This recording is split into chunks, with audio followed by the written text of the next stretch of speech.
US के president Donald Trump ने भारत पर 50% का टैरिफ लगा दिया है। इसका टेक्सटाइल इंडस्ट्री पर कितना असर पड़ेगा, इस पर बात करने के लिए हमारे साथ हैं टेक्सटाइल एसोसिएशन ऑफ इंडिया के president emeritus R K. With.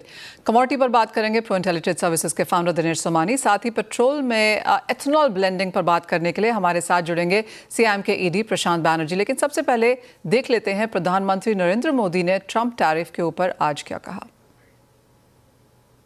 Bharat अपने किसानों के, पशुपालकों के और मछुआरे भाई बहनों के हितों के साथ कभी भी समझौता नहीं करेगा।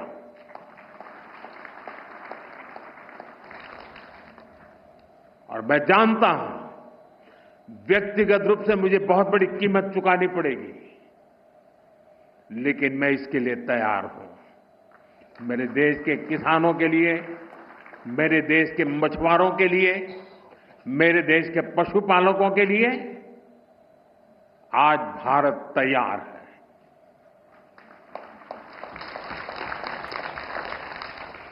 किसानों की आय बढ़ाना, खेती पर खर्च कम करना, आय के नए स्रोत बनाना, इन लक्ष्यों पर हम लगातार काम कर रहे हैं। साथियों, हमारी सरकार ने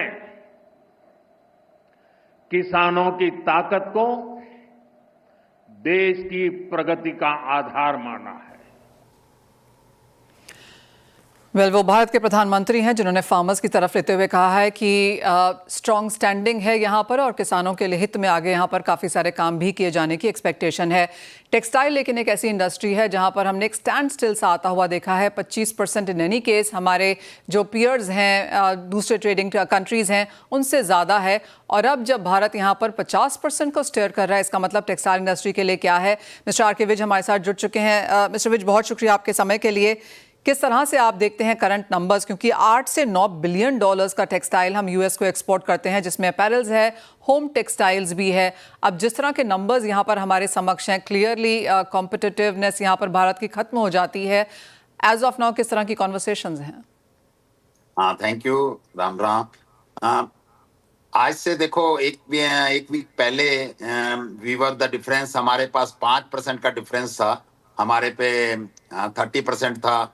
बांग्लादेश, श्रीलंका, वियतनाम पे 25% था। तो 5% के लिए हम डिस्कशन कर रहे थे, परंतु इन्होंने जो अब इसको 50% कर दिया है।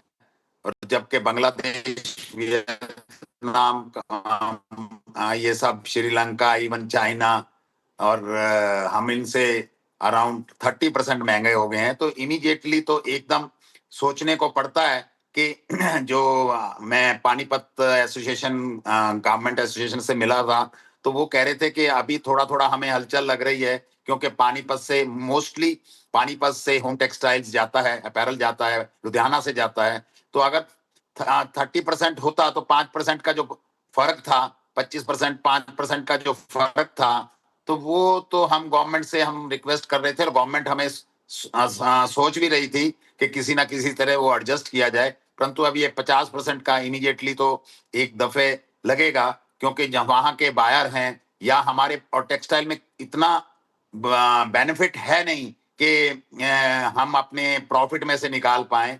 और मतलब एबिटा परसेंटेज 10 to 12% ही होता है, तो इट इज वेरी डिफिकल्ट। हाँ, डिफिकल्ट अभी टाइम आया है, परंतु हमें लगता नहीं है, क्योंकि जितना अमेरिका को हमें अमेरिका की जरूरत है, $10 बिलियन का एक्सपोर्ट होता है, परंतु अमेरिका को भी हमारा इंडिया का जरूरत है।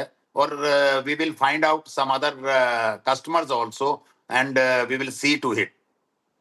मिस्टर विज, आपकी बात सही है कि यूएस को भी हमारी ज़रूरत है, और जिस तरह से हमारे कॉम्पिटिटर्स जो हैं वो अपना नंबर्स बढ़ाने की कोशिश करेंगे, हम भी यहाँ पर दूसरे मार्केट्स देखेंगे, पर वो शायद अगले 3, 4, 5 महीने में होता हुआ नजर आएगा।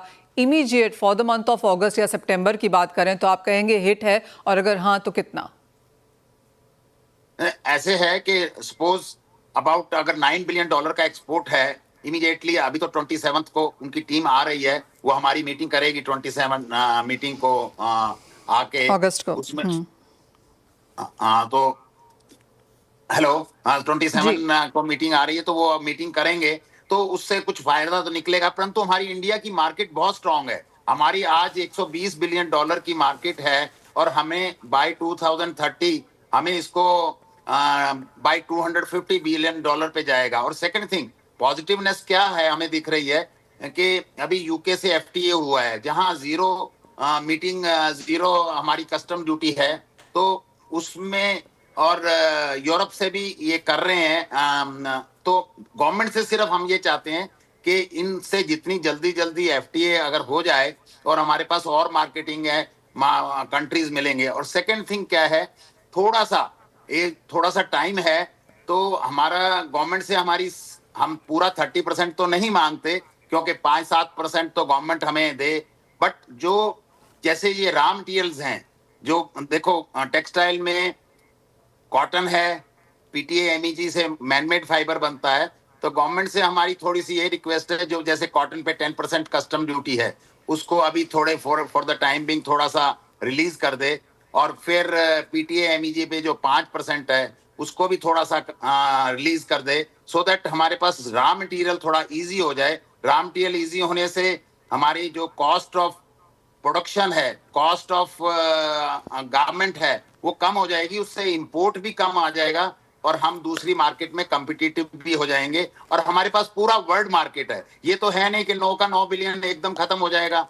कोई 4-4.5 बिलियन अगर कम भी होता है, उसमें 2-2.5 बिलियन के करीब हम डोमेस्टिक मार्केट में पकड़ लेंगे, 2-2.5 बिलियन हम दूसरी मार्केट में पकड़ लेंगे। तो घबराने की कोई इतनी हमारी बात है नहीं। पर हाँ, थोड़ा सा ये टाइम पीरियड जो 1-2-3 महीने हैं, इसमें थोड़ा सा government ease of doing business कर दे, थोड़ा सा जीएसटी जो इन्वर्टेड है वो अगर ठीक कर दे, जो गवर्नमेंट अभी सोच रही है, तो आई डोंट थिंक कि हम लोग कहीं पीछे रहेंगे। और वी होप कि ये जो 50% जो उसने ट्रंप जी ने हमारे पे टैरिफ लगाया है, वो आके वही 25% पे हो जाएगा। सो हमें ज्यादा घबराने की, हाँ थोड़ा सा टाइम पीरियड है, उसको हम निकाल लेंगे।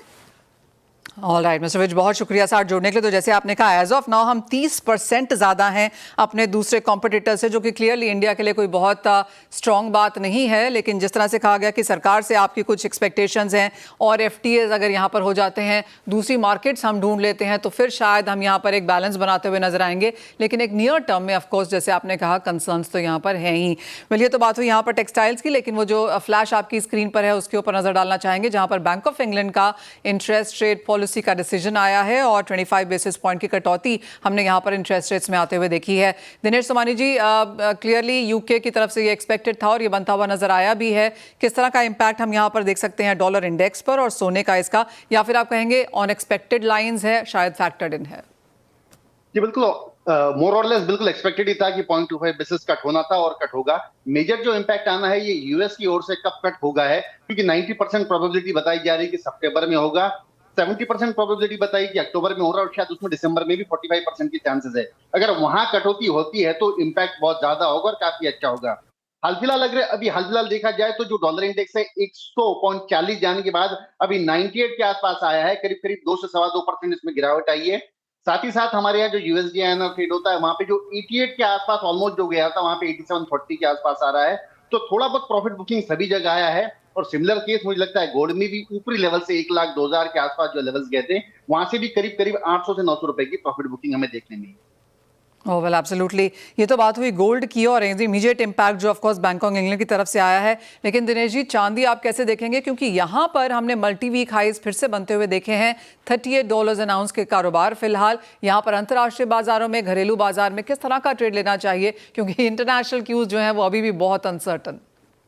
बिल्कुल, अनसर्टेनिटी का दौर तो बिल्कुल ही है, उसमें कोई दो राय नहीं है। बट मुझे लगता है कि गोल्ड के मुकाबले सिल्वर जो है अत्यधिक बुलिश है, मतलब एक काफी ज्यादा स्ट्रॉन्ग टोन है। नीचे में जो 1,09,000 रुपया गया था, वहां से 1,15,000 काफी क्विकली और फास्ट आया है। 6,000 रुपए का मूव, मतलब करीब करीब 6% की तेजी इसमें हवा में देखने मिली है। और अब मुझे लगता है कि 1,15,000 के आसपास में यहाँ पर मौजूदा स्तर पर भी आप इसमें खरीदारी कर सकते हैं। प्रोबेबली टुमारो इवनिंग हमें ऑल टाइम हाई देखने मिल सकता है, जो 1,16,640 का है, वो क्रॉस होता हुआ मुझे नजर आता है। अब 1,14,000 का इसमें स्टॉप लॉस निश्चित तौर से मेंटेन करके बाइंग में बने रहना चाहिए। ऑल राइट, यानी कि आने वाले 24-48 घंटे में चांदी एक नया हाई भारतीय बाजारों में बना सकती है। ऑफ कोर्स चांदी में जिस तरह की मूव्स हैं, रुपए की जो गिरावट है उसका भी फायदा यहां पर चांदी के बुल्स को मिला है। दिनेश जी, साथ ही साथ क्रूड में अब यहां पर क्या सेंस है, क्योंकि कुछ सपोर्ट यहां पर लौटा है। बाजार को लगता है कि अगर रशियन सैंक्शंस आए तो 80-85 जाएगा, नहीं आए तो 60 तक भी जा सकता है। किस तरह से करें ट्रेड यहां पर? मुझे लगता है यहाँ पर गिरावट ऑलरेडी काफी ज्यादा आ चुकी है। अभी ये जो 5640 5650 के जो लेवल्स बने थे, वहां से मुझे पुल बैक रैलीज निश्चित तौर से देखने मिलती है। मुझे लगता है कि मौजूदा स्तर पर करंट लेवल पर भी इंट्राडे के लिहाज से एक बार बाय किया जा सकता है, कि जो कि 5680-85 का लेवल है, यहाँ पर बाय करें, 5630 का स्टॉप लॉस मेंटेन करें। 5770-5800 के लेवल्स हमें शायद प्रोबेबली इवनिंग सेशन में ही देखने मिले। एक रिलीफ रैली में क्रूड में आते हुए देखता नजर आता है। दिनेश जी, मेटल्स को कैसे ट्रेड करना चाहेंगे, क्योंकि कुछ सपोर्ट यहां पर फेरस मेटल्स में देखने को मिला। जहां तक कॉपर, एल्यूमिनियम, जिंक की बात है, थोड़ा सा हमने कंसोलिडेशन ही यहां पर आता हुआ देखा है। ऑफ कोर्स चाइना की तरफ से कोई बहुत स्ट्रॉन्ग टारगेटेड स्टिमुलस मेजर्स नहीं आए, उसका एक डिसअपॉइंटमेंट मार्केट्स को जरूर है। लेकिन जो बाकी सब कुछ मैक्रो में हो रहा है, कैसे करें मेटल्स में ट्रेड? कॉपर खास करके अब एक रेंज बाउंड एक्टिविटी में फंस गया है। मुझे लगता है कि डाउन साइड जहां पर भी आता है 877 878 के आसपास इसमें सपोर्ट आता है, और 890 92 के आसपास इसमें एक रेजिस्टेंस आता है, जहां सप्लाई निरंतर बनता है। इसके मुकाबले जिंक और एल्यूमिनियम में अच्छा स्ट्रेंथ आता हुआ देखा है। जो 250 के अंदर आ चुका था एल्यूमिनियम, वो 255 के लेवल के आसपास आ गया है। साथ ही जो 265 237 के आसपास जिंक था, जो 270 आ गया है। मुझे लगता है आज के लिए बेस मेटल्स में बहुत ज्यादा मूवमेंट नजर नहीं आती है। एक रेंज बाउंड एक्टिविटी में फंसा मुझे पड़ता है। मुझे लगता है कि अराउंड 881 882 अगर कॉपर आता है तो वहां खरीदारी की जा सकती है। 877 के स्टॉप लॉस से 890 के अंदर के अपसाइड टारगेट देखे जा सकते हैं। ऑल राइट, तो यानी कि बाइंग अपॉर्चुनिटीज यहाँ पर ज़्यादा बाजार में ढूंढने को मिल सकती हैं, और जिस तरह के ट्रेंड्स हमने आज आते हुए देखे हैं, कंसोलिडेशन, तो कुछ गेन्स यहाँ पर बनते हुए नजर आए भी हैं। बहुत शुक्रिया दिनेश जी, साथ जुड़ने के लिए, तमाम स्ट्रैटेजीज भी शेयर करने के लिए। वैसी स्वागत है आपका, और हमारे साथ अब सीएम के ईडी प्रशांत बैनर्जी हैं। प्रशांत, बहुत शुक्रिया आपका हमारे लिए समय निकालने के लिए। एक बर्निंग टॉपिक है, अगर आपने सोशल मीडिया पर भी देखा है, और पिछले कुछ सालों में हम लगातार ये चीज़ सेलिब्रेट करते रहे हैं कि हम बिफोर टाइम E10 पर आए, E15 पे आए, E20 भी आए, लेकिन इस बीच क्या हमारी व्हीकल्स वहाँ पहुँच पाई? एंड साथ ही साथ जिस तरह की कंज्यूमर अवेयरनेस है, क्लियरली उसको शायद एड्रेस करना यहाँ बीच में कहीं रह गया। जहाँ पर हम अब खड़े हैं from the part of CM, कैसे देखते हैं आप ये सिचुएशन? मनीषा जी नमस्कार। देश के लिए बड़े गर्व की बात है कि बहुत ही कम समय में एक्चुअली देश ने 1.5% एथेनॉल ब्लेंडिंग था 2014 में, और अभी हमने उसको 5 साल पहले E20 हासिल कर लिया है। और सबका साथ सबका विकास इस थीम पर सायम के जितने भी मेंबर्स कंपनीज हैं, उन्होंने सभी अपनी गाड़ियां जो हैं वो 2023 से E20 कंप्लायंट बना दी है। तो it's a very proud moment for the nation that we have moved so fast. इतने जल्दी हम यहाँ तक आ गए इस मुकाम पर, और इसमें सबका साथ, कंज्यूमर का साथ भी बहुत ज़रूरी है, क्योंकि जैसा आपको पता है कि एथेनॉल से एनवायरनमेंट का बेनिफिट होता है, हमारी जो एनर्जी सिक्योरिटी है उसमें हमारा इंपोर्ट बिल कम होता है, आत्मनिर्भरता है उस पर भी बहुत बड़ा एक्चुअली उसमें लाभ मिलता है। इसलिए हम बहुत खुश हैं कि सायम के सभी मेंबर के साथ मिलकर भारत का जो विजन ऑनरेबल मिनिस्टर ने दिया हुआ है, प्राइम मिनिस्टर ने दिया हुआ है, उस पर हम काम कर रहे हैं, और ये डिकार्बोनाइजेशन में बहुत हेल्प करती है। एब्सोल्युटली। मिस्टर बैनर्जी, कंसर्न शायद उन कंज्यूमर्स को है जिनकी गाड़ियां 2023 से पहले की हैं या फिर उससे भी पुरानी हैं, वो इनसे कैसे टैकल करें, कैसे इसको बेयर करें?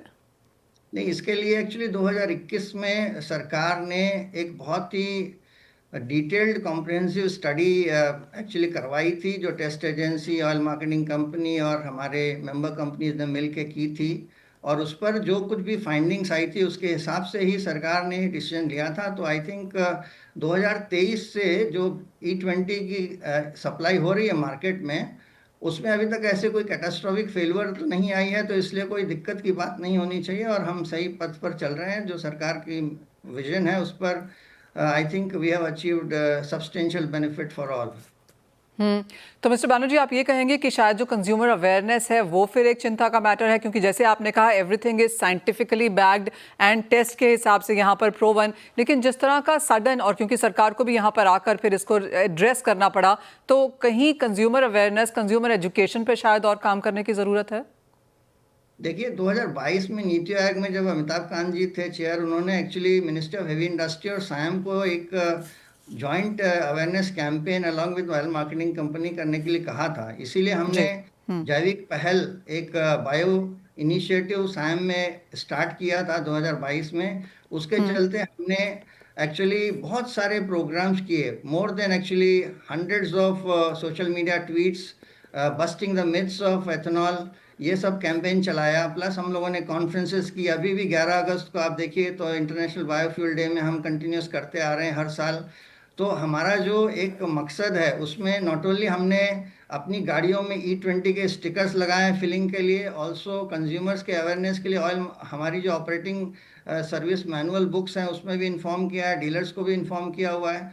तो एक कॉम्प्रिहेंसिव स्ट्रैटेजी के तहत सरकार की तरफ से भी और सभी स्टेक होल्डर्स की तरफ से, पर्टिकुलरली ऑयल मार्केटिंग कंपनीज ने भी काफ़ी एक्चुअली कैंपेन चलाया हुआ है फॉर कंज्यूमर अवेयरनेस। और मुझे ऐसा लगता है कि देश काफ़ी सही डायरेक्शन पर चल रहा है in adoption of alternate fuels, particularly ethanol, biofuel. ये एक सक्सेस स्टोरी है इंडिया के लिए, बड़े गर्व का विषय है। तो मिस्टर बैनर्जी, जो रीसेंट सोशल मीडिया अप्रोर है या फिर जिस तरह का लोगों का मानना है कि मुझे पता नहीं मेरी गाड़ी में क्या आ रहा है, क्या मेरी गाड़ी यहाँ पर इम्पैक्ट हो रही है, क्या मेरी मेंटेनेंस एंड फ्यूल इनटेक यहाँ पर ज़्यादा है, तो ये जो सारे क्वेश्चंस हैं इसे आप एज CM, एज OMCs या फिर जिस तरह का कैंपेन आप चला रहे हैं, कैसे एड्रेस करेंगे उसे, और क्यों ये सडनली यहाँ पर एकदम से हमने आता हुआ देखा? नहीं, आई थिंक अगर आप देखेंगे कि minister of MOPNG as well as MORTH ने बहुत क्लैरिफिकेशन इशू किया है, टेस्ट ने भी बताया है, तो I think we are going in right direction. इसमें बहुत बड़ी चिंता की कोई बात नहीं है। और जैसा कि हमें मालूम है कि एथेनॉल की अपनी एक कैलोरीफिक वैल्यू की रिड्यूस्ड एनर्जी कंटेंट है, तो उस पर 20% अगर ब्लेंड करेंगे तो उस पर एनर्जी कंटेंट कम रहेगा, तो टू दैट एक्सटेंट उस पर इम्पैक्ट आता है। मिस्टर बैनर्जी, अब बात यहाँ पर E27 की भी हो रही है, क्या हम उसके लिए तैयार हैं एज कंज्यूमर्स? नहीं, उसके लिए सरकार की हमेशा ये मंशा रही है कि हमें आत्मनिर्भरता की ओर बढ़ना है। तो इसीलिए वाजिब है कि हायर ब्लेंड्स ऑफ गैसोलीन पे अगर हम कर सकें तो अच्छा रहेगा। उसके लिए ऑनरेबल मिनिस्टर श्री गडकरी जी ने एक बहुत ही कॉम्प्रिहेंसिव स्टडी करने का इंस्ट्रक्शन दिया है। तो we are working very closely together with oil marketing company, ARAI and research institutions. तो उस पर हम अभी काम कर रहे हैं। उसका जब रिजल्ट आ जाएगा तो उसके बेसिस पे फिर डिसीजन लिया जाएगा। मिस्टर बैनर्जी, एक और चीज़, एंड अगर मैं कंज्यूमर्स की साइड लेकर ये सवाल आपसे पूछ सकूं कि किस गाड़ी में किस तरह का ब्लेंड जा रहा है, वो चूज़ करने की ऑप्शन फ़िलहाल मेरे पास नहीं है और प्राइसेस में कोई डिफरेंस नहीं है। नहीं, तो उस पर I think government of India का बहुत ही एक कॉम्प्रिहेंसिव आउटलुक है कि जो डिस्ट्रीब्यूशन है एथेनॉल का, जो रिटेलिंग है, जो पॉसिबिलिटी है उनके पास, क्योंकि ये तो सच्चाई है कि जो टैंकेजेस हैं डिफरेंट पेट्रोल स्टेशंस में, उसमें लिमिटेशंस हैं। सो उस हिसाब से गवर्नमेंट ने एक डिसीजन लिया हुआ है और उस पर we are moving slowly because it's a very complex subject, क्योंकि ये एथेनॉल हर स्टेट में तो प्रोड्यूस होता नहीं है, it has to be distributed all over India. So उस पर सरकार की अपनी एक प्रगति है, एक सोच है, उस पर वो काम कर रहे हैं और उस पर हमें सबको सहयोग करना चाहिए। ऑल राइट, मिस्टर बैनर्जी, बहुत शुक्रिया हमारे साथ जुड़ने के लिए। और काफ़ी सारे वो जो मिथ्स हैं या फिर जो इश्यूज़ हैं जो मार्केट में फ़िलहाल उभरते हुए नजर आए हैं, उन सबको क्लैरिटी भी देने के लिए। और जैसे आपने कहा, E27 पे एज ऑफ नाउ स्टडी हो रही है, बहुत जल्दी अवेलेबल होगी। और जहाँ तक रिटेलिंग की बात है, जो यहाँ पर गैप्स हैं उसके ऊपर भी सरकार यहाँ पर काम कर रही है। बहुत शुक्रिया आपका साथ जुड़ने के लिए, एंड वो एब्सोल्युटली बहुत इंपॉर्टेंट टॉपिक पर हमारे दर्शकों से बात भी करने के लिए। वेल, इसी के साथ एक ब्रेक का भी समय है, हम लौटेंगे तो लेकर आएंगे आवाज़ समाचार।